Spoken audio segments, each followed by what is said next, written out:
Si en el mundo del cómic hay un nombre relevante, ese es el de Jack Kirby.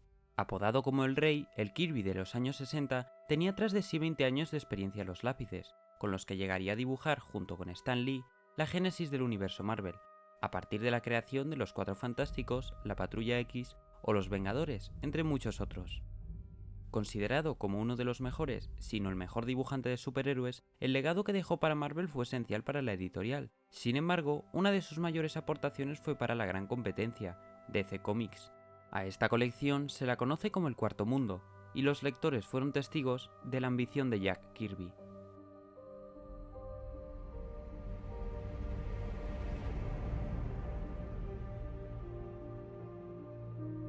Desde 1961, el dúo formado por Stan Lee y Jack Kirby parecía indestructible.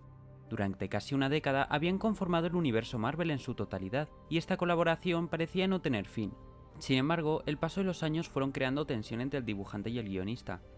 Durante los 60, Stan se iría convirtiendo poco a poco en un director creativo más que en un guionista, haciendo que este terminara organizando los planes editoriales en vez de implicarse directamente en el desarrollo de cada ejemplar de las distintas colecciones. Esto, por un lado, daba más libertad creativa a los dibujantes, pero a su vez, los mismos terminaban siendo más importantes para las historias, tal y como le ocurrió a Kirby, especialmente en los Cuatro Fantásticos. Sin embargo, el espacio de guionista seguía siendo ocupado número tras número por Stan, quien, a medida que la popularidad de la editorial incrementaba, también lo hacía su ego, desplazando cada vez más y más a los compañeros que hacían todo el trabajo. Poco a poco, el ninguneo hacia Kirby se iba haciendo más notable. Aparte de Stan, sus propios compañeros, en ocasiones, criticaban cuando éste experimentaba con collage u otras técnicas de dibujo. A todo esto se le sumó el contrato con una nueva imprenta, que alteró el calendario de lanzamientos y poco a poco dificultó la creación de grandes arcos argumentales, derivando en historias autoconclusivas, forzadas y repetitivas. Además, una insultante renovación del contrato de Kirby fue lo que puso punto y final a una década de creaciones interminables. Ahí es donde el editor de DC, Carmine Infantino, ofrece a Kirby trabajar para su editorial, con total libertad creativa. Por si las nuevas situaciones de imprenta y el empeoramiento financiero del cómic no fueran suficientes, el cambio de uno de los padres a la competencia terminó por sacudir a la industria por completo. El nuevo trato de Kirby le colocaba como editor, guionista y dibujante en todo lo que estuviera trabajando, permitiéndole vivir con su familia en California, enviando su trabajo por correo a Nueva York. A partir de ahí, el artista decidió comenzar su andadura en DC para ponerse a prueba a sí mismo y demostrar que no necesitaba ni a un guionista ni a un director creativo para triunfar. Para llevar a cabo su cometido, decidió, para no privar a nadie de empleo, trabajar en Superman's pal Jimmy Olsen, la colección peor vendida de DC, en la que incorporaría antiguas creaciones suyas como la Legión de Repartidores o El Guardián, pero adaptados para un mundo moderno. La serie mejoró en ventas y Kirby estableció un tono de aventura y ciencia ficción que pronto terminaría por explotar. Lo que nadie sabía es que esa pequeña y olvidada colección de DC sería el comienzo de algo mucho más grande.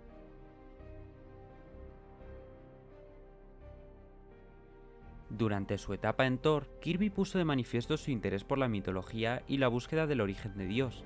Su andadura en el poderoso Thor culminaría con la llegada del Ragnarok y la caída de los dioses. Tras esto, Jack comenzó a maquinar una nueva historia que revolucionaría DC y establecería las bases de este universo de superhéroes. Estaría conformado por 3 colecciones paralelas cuyas tramas se verían interconectadas número a número, conformando lo que se terminó por conocer como el Cuarto Mundo. El núcleo de esta historia fue Los Nuevos Dioses, donde Kirby comenzaría a implementar conceptos extendidos a lo largo de otros 2 títulos paralelos, Los Jóvenes Eternos y Mr. Milagro. La trama buscaba explorar la interminable lucha entre el bien y el mal. Todo comenzaba con la muerte de los antiguos dioses, el fin de una era. Tras esto surgirían 2 planetas habitados por nuevos dioses. El primero era Nueva Génesis, el renacimiento de la civilización y la paz, mientras que el segundo era Apokolips, infestado por guerra, muerte y venganza. Este era controlado por el temible Darkseid, la representación física del mal, que buscaba el control total del cosmos mediante la ecuación de la antivida. Su hijo Orión fue trasladado a Nueva Génesis, y un niño de este paraíso marchó a Apokolips, simbolizando este trueque un pacto de paz. Este niño fue Scott Free, Mr. Milagro, un asombroso escapista que protagonizó la segunda serie de la colección. La tercera la conformarían los Jóvenes Eternos, un grupo de entusiastas chavales que servían como reflejo del punto de vista de Kirby sobre el movimiento hippie. Así, y una vez presentados los personajes y establecida la trama principal, Kirby debía demostrar de lo que era capaz como guionista. De forma bimensual, las colecciones llegaban a los kioscos en busca de ser compradas y disfrutadas por los lectores acérrimos a Kirby, quienes esperaban con ansia el próximo gran universo del rey. Con ello, Jack buscaba deslumbrar a cada número, con sorprendentes y heroicos argumentos que poco a poco iban tejiendo una ambiciosa historia. Es, en este momento, donde Kirby conoce a la perfección su estilo de dibujo, y es capaz de dar lo mejor de sí mismo. Su creatividad no tiene límites, y su entusiasmo por crear la mitología moderna le hace presentar más y más personajes. Orión, Darkseid, Highfather, Mr. Milagro, Big Barda, Oberon, Metrón, Desad, Light Ray, las Furias Femeninas, Calibac, los Jóvenes Eternos, Dan Turpin, El Bicho, Funky Flashman, El Corredor Negro, Steppenwolf, Los Seis Profundos, La Abuelita Bondad, Glorious Godfrey, Infinity Man, Mantis, así como una gran cantidad de conceptos que agrupan distintas creencias, doctrinas y enseñanzas de un gran número de religiones, todo ello condensado en los primeros números de las colecciones. Para poder hacer frente a tanta información, el lector debía prestar mucha atención, releer la historia si lo necesitaba y no perderse ningún número del Cuarto Mundo. Pero esto no era precisamente beneficioso para las ventas. La mente, y en especial el lápiz de Kirby, iban a una velocidad genuina.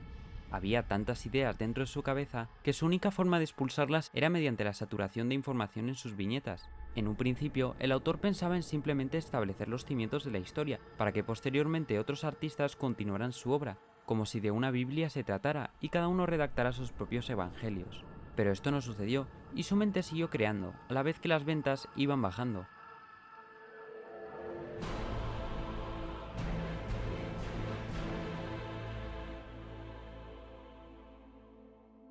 La historia comenzaba a ser confusa, los personajes iban y venían sin apenas explicación, sus motivaciones parecían contradecirse de repente, se iban añadiendo más y más tramas secundarias que hacían el esquema general mucho más denso y difícil de entender. Kirby quiso demostrar que era tan bueno como guionista que como dibujante, pero ciertamente se había equivocado. Muchos lectores perdieron el hilo de la historia, incluso puede que el propio Jack lo hiciera. El resultado de su universo no era el que esperaba, ni él ni nadie. Las ideas estaban ahí, sí, pero necesitaba a alguien que las ordenara, recapacitara sobre ellas, lograr una unidad editorial y conseguir mantener la continuidad a la perfección. Sin duda, el Cuarto Mundo se le había ido de las manos.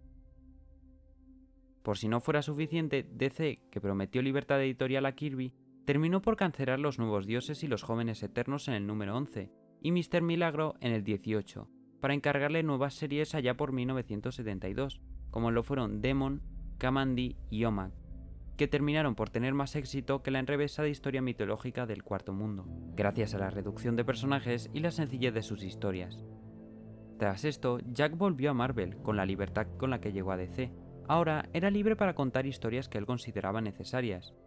Durante esta nueva etapa, Kirby buscó cerrar el círculo de la mitología con el retorno de los dioses a la Tierra, con los Eternos. Esta colección se caracterizaba por tener grandes similitudes, tanto estilísticas como narrativas, con el Cuarto Mundo, pero el autor había aprendido de sus errores y supo crear algo más completo y concreto, en una historia muy inspirada por la teoría de los antiguos astronautas. En esta teoría se defiende la visita de extraterrestres para colaborar en el desarrollo de la especie humana. De esta misma índole surgió su adaptación de 2001 Una Odisea en el Espacio y la miniserie Dinosaurio Diabólico. Además, trabajó en colecciones como El Capitán América, What If y Pantera Negra. Los años fueron pasando y los personajes que Kirby había creado para DC comenzaron a alcanzar popularidad. Un sector del público lector de los superhéroes comenzó a redescubrir el Cuarto Mundo, ahora como obra de culto, y por primera vez parecía comprenderse la visión del autor. Puede que la obra se hubiera adelantado a su tiempo, ya que el ritmo, la ambición y las proporciones bíblicas de la historia podrían haber sido demasiado para un cómic de 1971, pero en 1984 los lectores de DC pedían el regreso de la colección, por lo que Kirby volvería a ella en 2 extensos números. Sin embargo, dicha popularidad hizo que la editorial prohibiera matar a ninguno de los personajes importantes, cortando así las alas de Kirby, que quería un combate a muerte entre Orión y Darkseid, acabando así con su epopeya cósmica. Tras esto, la historia de Hasta los dioses han de morir planteó un tono y unas premisas que posteriormente no pudieron ser ejecutadas como tal, propiciando un final agridulce para Los perros hambrientos, conclusión de la historia en forma de novela gráfica. Jack no logró plasmar nunca su idea inicial, no fue capaz de trasladar su virtuosa imaginación de forma clara y ordenada a una obra que se siente aún incompleta. Él quiso demostrar que podía ser alguien sin Stan Lee, pero ninguno de los dos fue quien fue sin el otro. Y el dibujante dejó que los lectores echaran un vistazo a sus inquietudes. Jack era un hombre de fe que buscaba la bondad en la humanidad y quería poder transmitir sus valores a través de su obra. Quería convertirse en una leyenda del cómic y crear la mitología moderna. Lo que en ese momento no supo Kirby es que todo eso ya lo había hecho en Marvel. Él quiso demostrar que era el mejor, pero no tenía por qué hacerlo, cuando él ya lo había dejado claro. Aún así, Jack Kirby creó el Cuarto Mundo, su cómic más personal, su mirada más íntima, su obra más ambiciosa.